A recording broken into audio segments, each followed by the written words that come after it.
The main part of our programme tonight will be the surprising outcome of the Citizens' Assembly's deliberations, very much in favour of a radical liberalisation of the abortion regime here. Joining us now are Kate O'Connell, Fine Gael TD for Dublin Bay South, Cora Sherlock of the Pro-Life Campaign, Brid Smith, People Before Profit TD for Dublin South Central, and Gavin Reilly, Political Correspondent of Today FM. OK, let's talk about the results of the Citizens' Assembly and their surprising vote to radically liberalise the abortion laws here.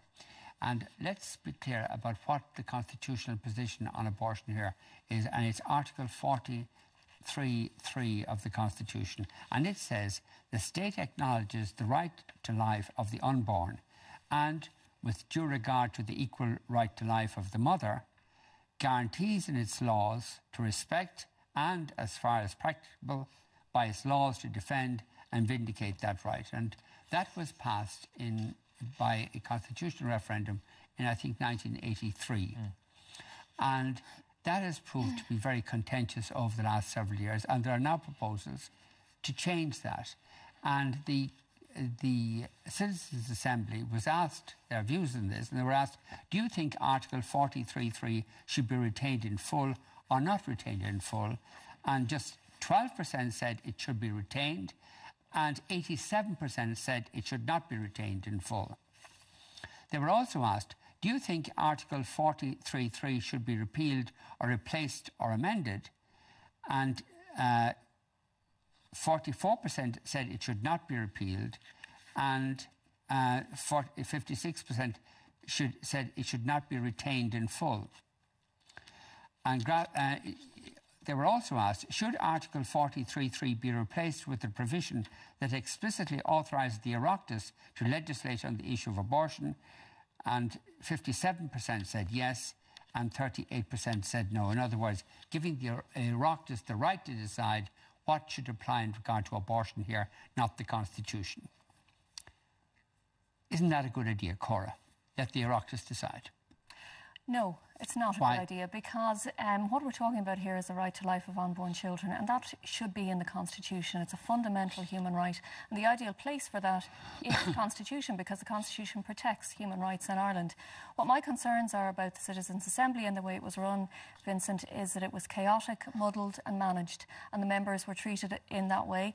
And I'm not in any way surprised at the radical results that have come back. What we need to remember, and what viewers need to think about, is the fact that these people were not experts. They were not given expert evidence. That's right, yeah. And they were voting on things that they had no information about.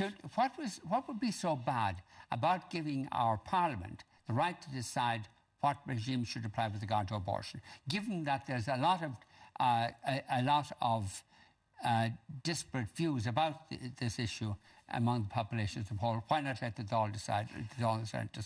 You see, that comes back to why the 8th Amendment went into the Constitution in the first place, and why a majority of the Irish people wanted it in there in 1983. It's because they looked around the world and they saw what was happening. They saw that the right to life of unborn children was being stripped away, like it happened in England in 1967. And what happens in England today, 1 in 5 pregnancies. But if the Irish people now want to change their minds about that, they're entitled to do so under the Constitution, and they'll be asked to do that in a constitutional referendum, which is probably going to take place early next year. And the question I'm asking you again is, what would be so bad about Parliament being asked to decide what abortion regime we should have here? Because what you're saying there is, we put it into the hands of elected representatives, or indeed anybody, to say... Not anybody, elected representatives. But anybody, anyone, does not have the right to say that another human being cannot live. That's completely against just genuine human rights protection. And that's the reality. Would you not trust the elected members of our Dáil and Senate, insofar as the Senate people are elected, would you not trust them to act appropriately in this instance? Well, what I would say again is just look around the world, see what's happened. Look at England, where 90% of babies diagnosed with Down syndrome in the womb are aborted. That's what happens once you undermine and once you remove protection for unborn children. The other thing that happens is that you undermine the dignity and the protection of every person living in society, because you can't protect some people and not protect others. Either we protect everyone or we don't protect anyone. What's your question, Vincent? My question is Isn't it a good idea? Just let Parliament decide. Absolutely. I mean, first of all, we live in a democratic society. I think one thing that this has thrown up, I suppose, is the importance of who you vote for and knowing what they stand for, so that I suppose people know what they're getting. I suppose I was elected and I made it very clear, my views.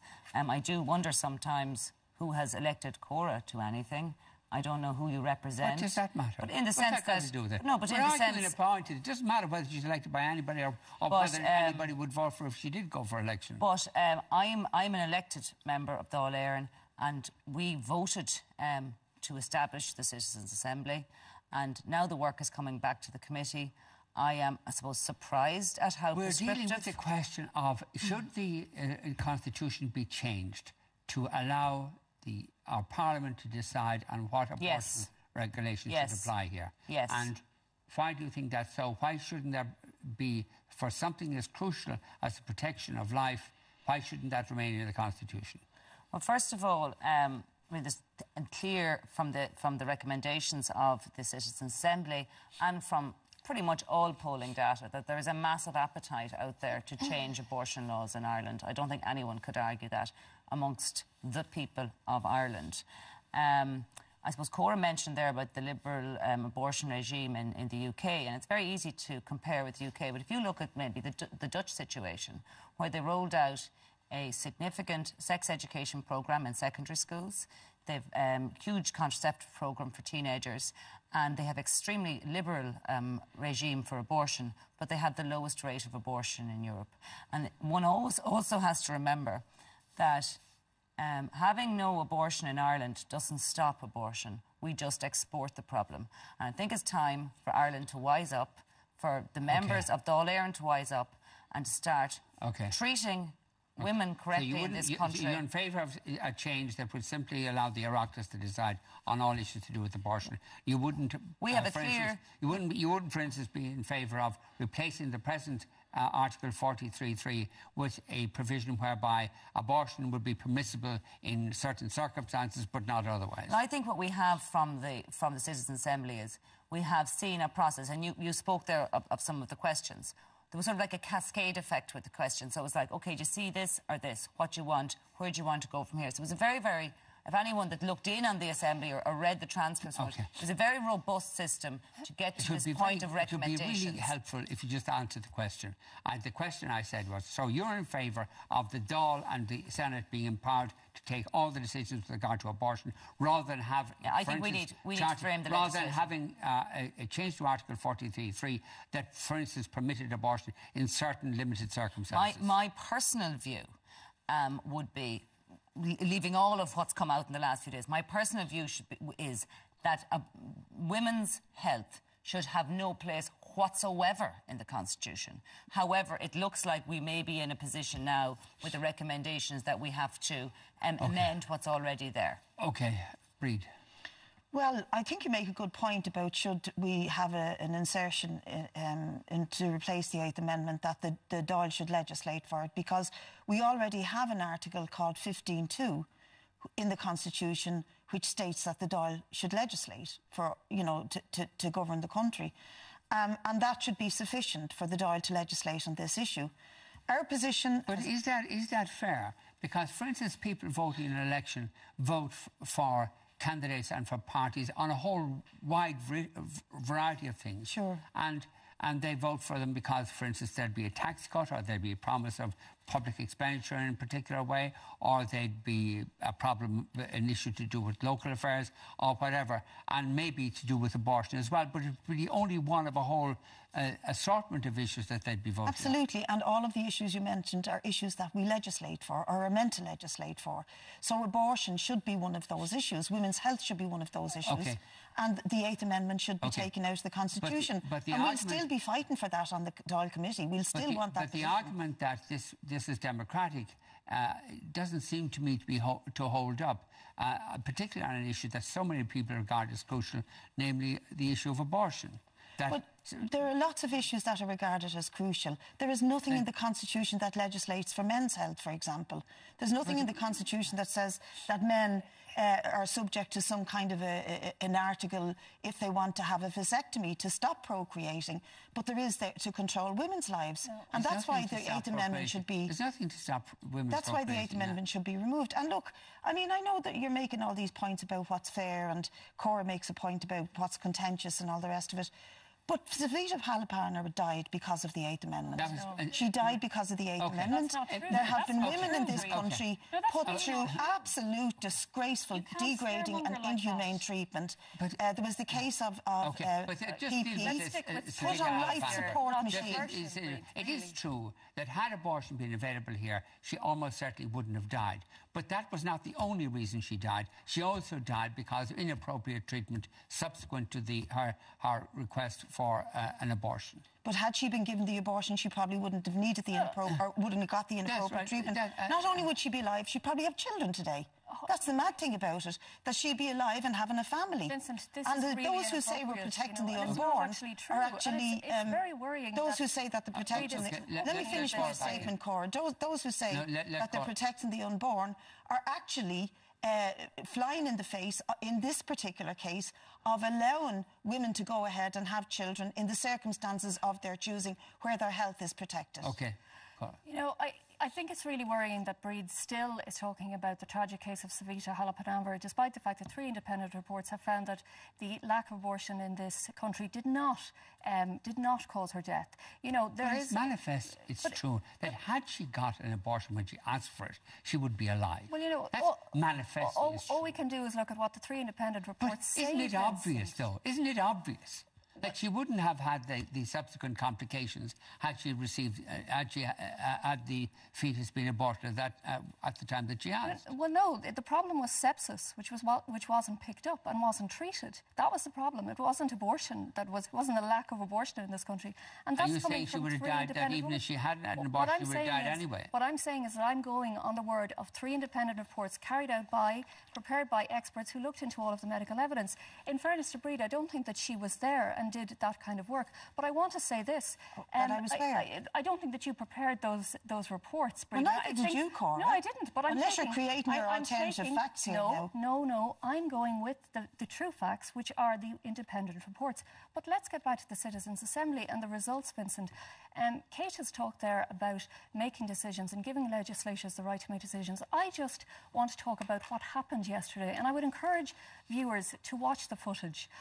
Kate wasn't there yesterday. I didn't see her, or on Saturday. But I have never. My children yesterday. Yes, well, I have never seen anything like what happened on taxpayers' money in Malahide yesterday and Saturday. There was utter chaos. On people's money. Utter chaos. It was completely confusing.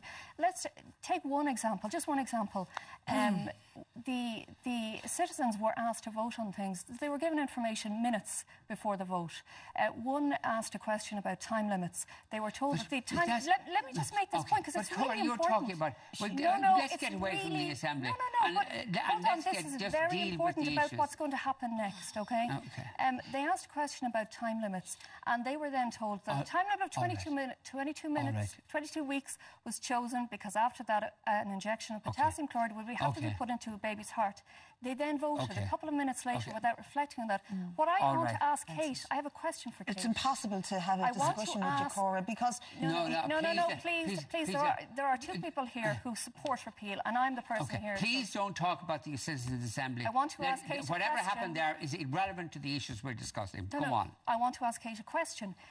After considering the fact that these people were not experts, that type of information was given to them minutes before they made a vote. So you want to talk about that? Does she think that is a suitable basis for the Dáil to now go on and make a decision? Because the reality is that the Oireachtas Committee needs to look at the chaos. What does it matter whether it is or it isn't? What does it matter? The issue is what decisions are going to be taken. Will there be a referendum? And the question I want to ask you is, what is so bad about asking the people again to decide whether they want to retain Article 43.3 in its present form, or whether they want to change it. Because what you're talking about is whether people will be allowed to live or die, whether children in the future will be allowed to live and have a life, or whether, Vincent, they will have an injection into their heart. That's the reality. Are you seriously suggesting that the people shouldn't have a right to determine what's in the Constitution?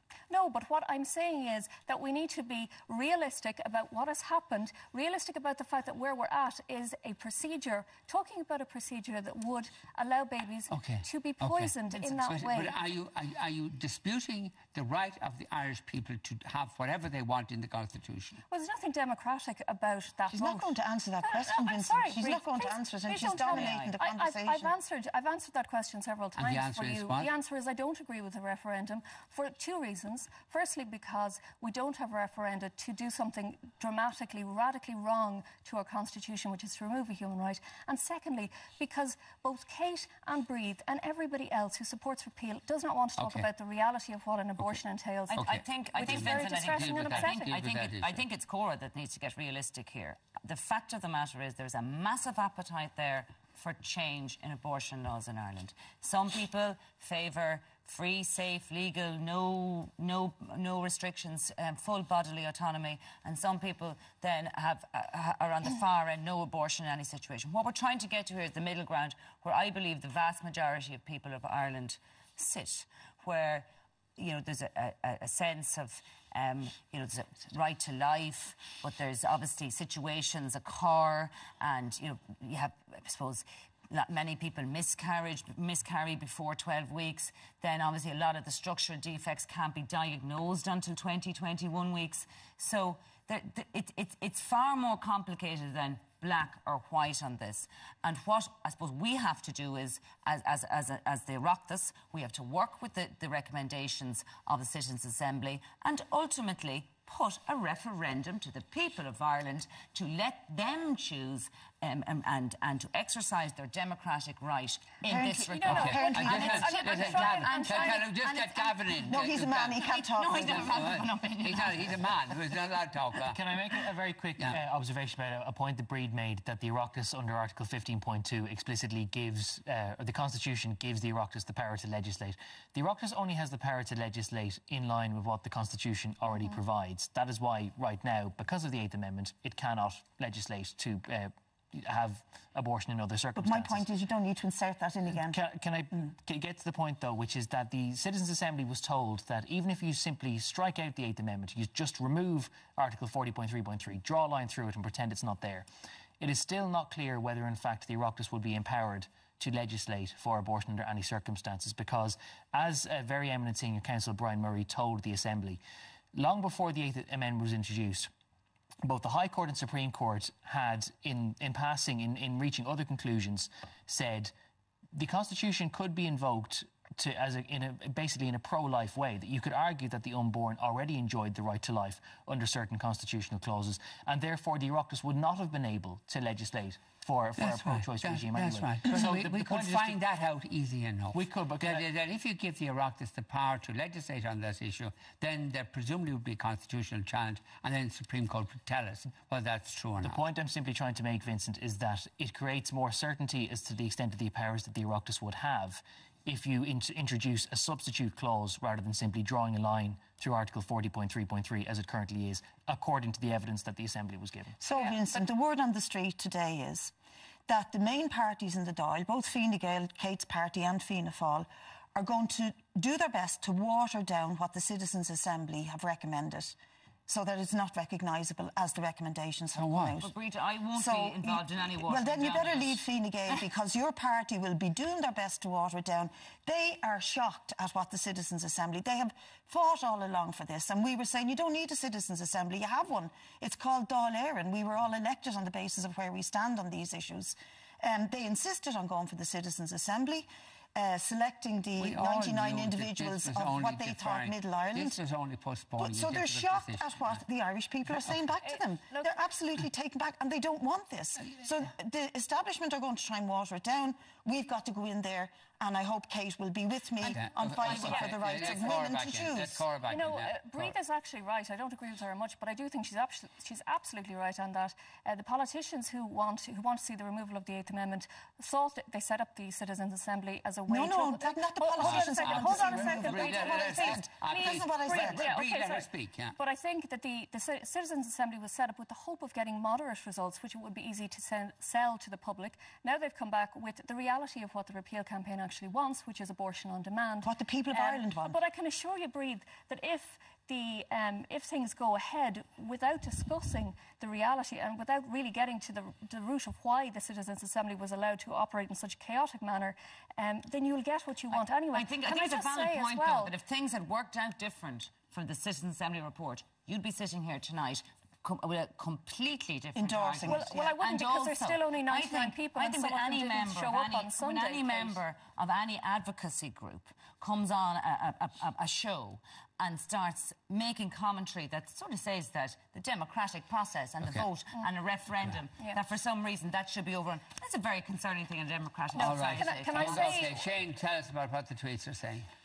Yes, indeed, Vincent. Well, as you can imagine, there's an awful lot of them coming in. We can't even get near them, the amount of them, because they're just coming in so thick and fast. Just on the... I know we want to move on from the Citizens' Assembly, but a couple of people pointing out that Cora has been very critical of it, but Cora herself actually presented at the Citizens' Assembly, including the Times Ireland journalist Ellen Coyne, who has been doing a kind of thread on some of the comments made tonight on the show. Mary Buckley also tweeted in to say Cora is ridiculous about the Citizens' Assembly, which was led by a distinguished judge, informed by international experts and reached conclusion by debate. Someone else says if the results of the Citizens' Assembly were in her favour, would Cora be so against it? Patrick says, I wouldn't trust our politicians who show weak leadership. The Irish people, once given the truth, will protect the right to life.